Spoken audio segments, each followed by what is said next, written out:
ஸ்ரீ சக்கரம் பக்தி சேனல் மெய்யன்பர்களுக்கு ஜோதிடர் சரவணாமிர்தம் வணக்கம் கூறி பேசுவதில் மகிழ்ச்சி அடைகிறேன். இன்றைக்கு நாம் சற்று வித்தியாசமாக சரித்திர நாயகர் மகாவீரர் அலெக்சாண்டர் உலகம் போற்றும் நாயகரை பற்றி நாம் சற்று சிந்திப்போம். அவருடைய ஜாதகத்தை சக்கரம் பக்தி நேயர் நண்பர்களுக்கு பணியோடு சமர்ப்பிப்பதில் மகிழ்ச்சி அடைகிறேன். அவர் ஜாதகத்தை பார்ப்போமாக. மேஷ லக்னம், ரிஷபத்தில் சனீஸ்வர பகவான், லக்னாதிபதி செவ்வாய் மிதுனத்தில் இருக்கார். ஆக கடகத்தில் புதன் பகவான் இருக்கார். சிம்மத்தில் சூரியனும் சுக்கிரனும் கேதுவும் இருக்கிறார்கள். கன்னியில் யாரும் இல்லை.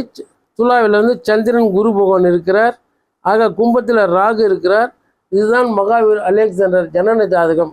இந்த ஜாதகத்தை இப்பொழுது நாம் சிந்திப்போமாக. இந்த ஜாதகத்தில் உலகத்திலேயே வெற்றி நாயகர் இவரைத்தான் எல்லோரும் இன்றைக்கும் குறிப்பிடுவார்கள்.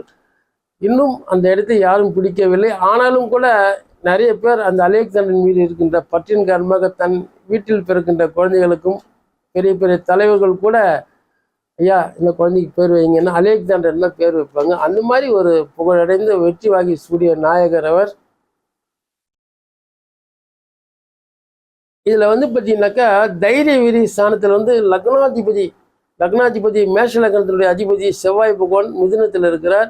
அவருக்கு பார்த்தீங்கன்னாக்கா துலாவில் இருக்கிற சந்திர பகவானும் குரு பகவானும் லக்னத்தையே பார்க்குறாங்க. அதே மாதிரி தைரிய வீரிய ஸ்தானத்தை மேஷத்தின் அதிபதி செவ்வாய் பகவான் தைரிய வீரிய ஸ்தானத்தில் மிதுனத்தில் இருக்கிறார்.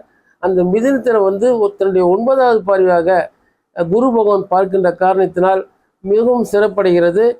லக்னம் என்பது உடல், சந்திரன் மௌனோகாரகன். அந்த உடல்காரனும் சந்திரகாரனும் சிறப்பாக இருந்த காரணத்தினால் அந்த அந்த குரு பகவானும் சந்திர பகவானும் துலாவில் இருந்து மேஷத்தை பார்க்கின்ற காரணத்தினால் சந்திரனும் குரு பகவானும் கஜகேசரி யோகம் பெற்று பார்த்த காரணத்தினால்தான் உலகத்தின் வரலாற்று நாயகராகவும் வெற்றி வீரராகவும் ஒரே கொடையின் கீழ் நாட்டை அடிமைப்படுத்தி புகழடைந்தார் என்று மகாவீரர் அலெக்சாண்டர் ஜனன ஜாதகத்தை பற்றி நாம் சந்தித்தோமாக. இந்த செய்தியை உங்களுக்கு கூறுவதில் மகிழ்ச்சி அடைகிறேன்.